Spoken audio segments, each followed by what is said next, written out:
So our next question is, show that the path of charged particle moving inside the electric field is parabolic in nature. Now see, suppose this positive charged particle is moving in a region of electric field with velocity, say it is moving with velocity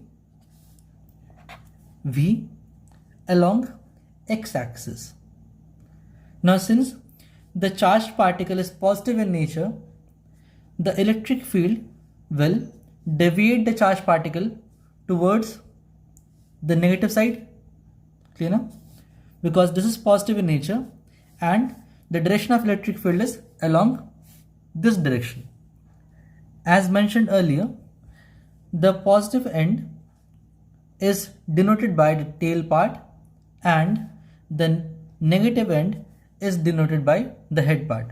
So the charged particle will follow a trajectory similar to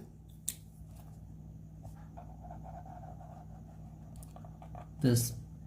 As it was moving earlier with velocity v along x-axis, now due to the presence of electric field, it is moving in a curved path or a parabolic path. Now using equation, I will show you how is this possible. Writing the statement of this part, let a positive charged particle having charge q and mass m enters a region of uniform electric field with velocity v. Along horizontal x-axis, we all know that velocity is given by displacement by time. So t equal to x by v, where v is velocity, x is displacement along x-axis and t is time. Okay, I'm writing this. T is time, x is displacement along x-axis and v is velocity along x-axis. Since the only force acting on the positive charged particle is due to the electric field and which is pulling the charged particle in this direction, there is no change in velocity along x-axis because there is no net force along x-axis.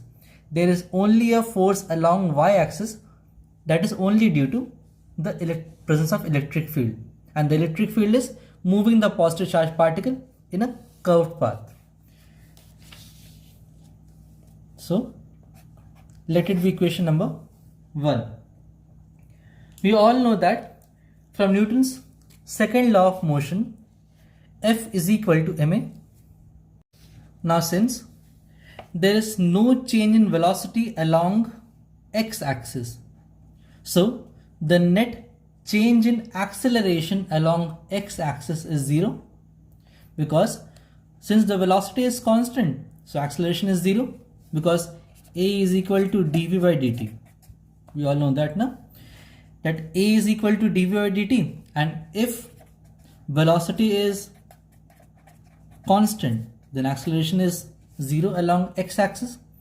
But due to the presence of electric field along y-axis, there is some change in the velocity along y-axis.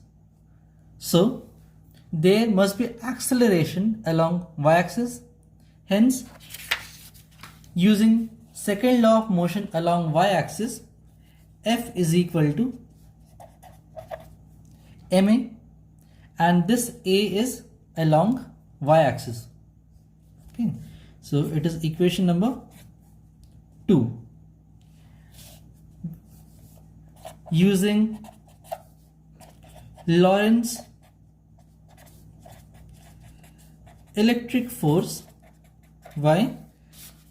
Because when a charged particle is kept in a region of electric field, in that case it experiences a force, and that force is known as Lorentz electric force, which is given by F is equal to QE. As we have studied earlier in the topic electric field, I have used this formula, F is equal to QE, that is Lorentz electric force. This is the force when a charged particle is kept in a region of electric field and it experiences a force. Okay, so this is equation number 3. F equal to ma, F equal to QE. Both are having the same factor of force, so I can compare the two equations. Now comparing equation 2 and 3, I get ma equal to QE or acceleration equal to QE by m. Okay, so the acceleration along y-axis is QE by m. Now using Galilean equation of motion, we know that S equal to ut plus half at square. We have three formulas, basic.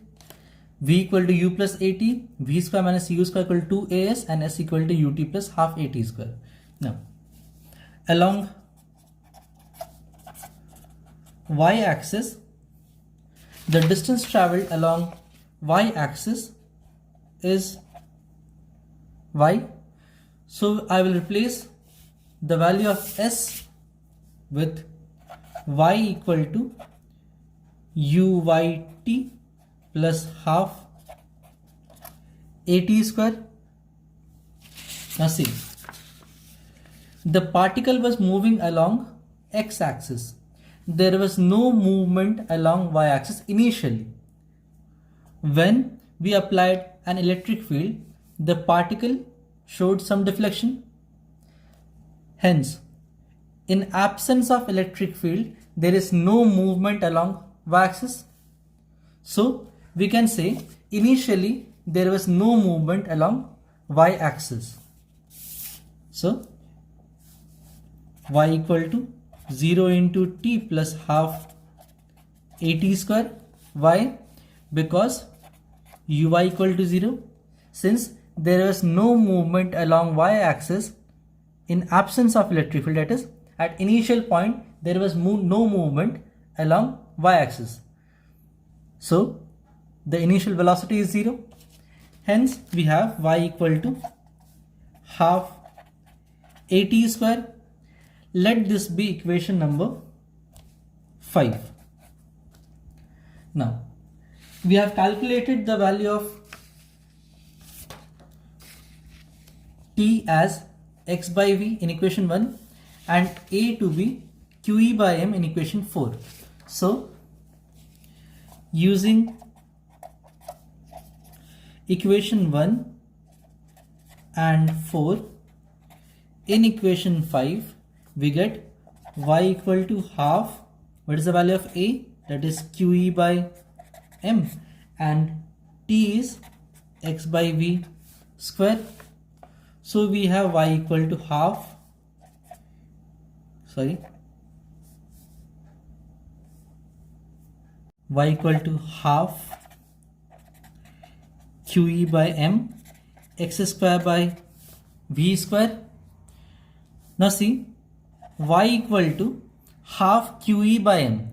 I am not changing the value of electric field since it is an uniform electric field and the value of electric field is constant. Also the charge I am placing is also constant. The mass of charged particle is also constant. The velocity along x-axis is also constant. Hence Q, E and M, V all are constant except the value of x. Hence we can say y is equal to some constant into x square, and this is the equation of parabola. Hence we can prove that when a charged particle, when a charged particle is placed in uniform electric field, it travels a parabolic path. Okay. Always remember, if it is a positive charged particle, it will follow a parabolic path along the direction of electric field. If this is a negative charged particle, then it will follow a parabolic path along in opposite direction of electric field, that is in this direction. Okay.